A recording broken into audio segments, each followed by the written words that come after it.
Dyma ni, uchafbwynt y cystadlu wedi cyrraedd ynghylch y defed, a pencampwriaethau yn cychwyn, ac fe fyddwn ni yn dechrau gyda pencampwriaeth yr ucheldir brodorol. Ac i fwynhau'r cystadlu, dwi'n cael cwmni dau gyn-gadeirydd. Cadeirydd cyntaf Hybucu Cymru, Rhys Roberts o Llanrhaeadr y Mochnant, croeso ato ni. A Llew Thomas, cyn-gadeirydd NSA Cymru. Croeso. Croeso. Nawr te Rhys, ych chi wedi trafod miloedd o ddefed yn eich oes, a sut ych chi'n gweld y diwydiant wedi newid dros y blynyddoedd? Y diwydiant i newid, yndi, wel mae'r sioe mae'n adlewyrchu wrth gwrs, a mae safon mor uchel, fel o'n i'n dweud cyrarach. Mae'r safon yma yn y sioe yn bron iawn, byth yn berffaith, ond digon agos i berffaith. Mae yna bob fath o bridiau, a bob un yma yn dangos adlewyrchiad o'r brid sy'n nôl yn cefn gwlad. Nôl yn cefn gwlad sy'n bwysig wrth gwrs. Mae'n greit i gael yr ffenest siop fan hyn. Yn y hyn, oedd o safon ddim gystal, mae o wedi dod ymlaen i fod yn arbennig. A dwi'n credu bod arbennig yna i'r perffaith, really, i drafod heddi, achos mae'n arbennig mae'n dweud. O, ffantastig, ie. Dych chi'n olygfa bendigedig.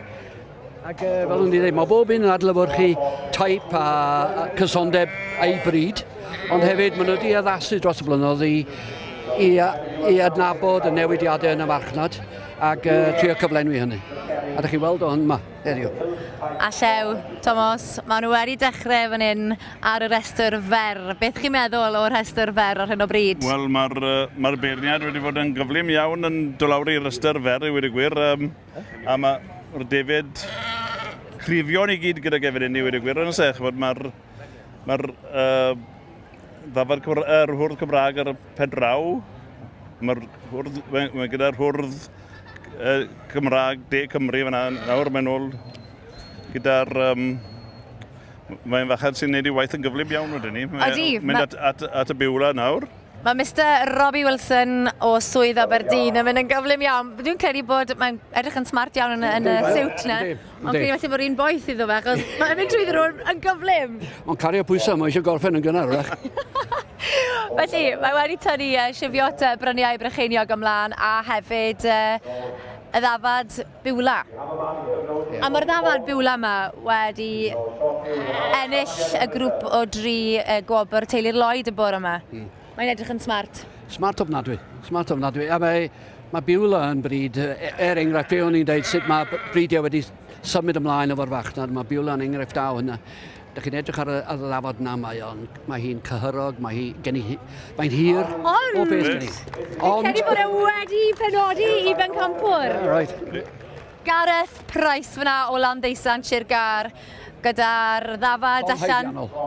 Mae'n smart ydw i? Smart iawn. O'n i'n mynd i ddeud ydy, ges i'n cyfle. Mae'r dyn yma yn gwibio heibio nhw mor gyflym. Chwarae teg, Llew, chi'n cytuno? Wel, fe yw'r berniad a mae wedi dod i benderfyniad yn gyflym iawn a fi'n siŵr bod yn gwybod beth oedd yn chwilio amdano ynddo fe. A mae wedi cael beth mae'n moyn. A y ddafad yma yn dod allan o ddosbarth unrhyw fryd cynhenid ucheldir arall. Dyna chi deitl?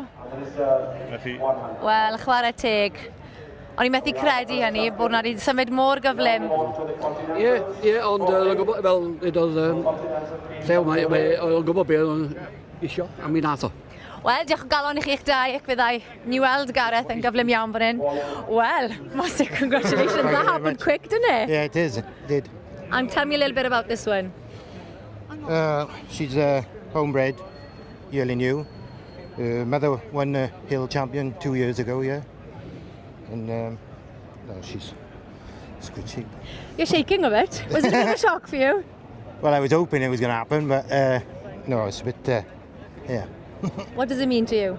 Yeah, it means a lot to us, like. Yeah. Well, congratulations. Thank you very much. Yeah, cheers.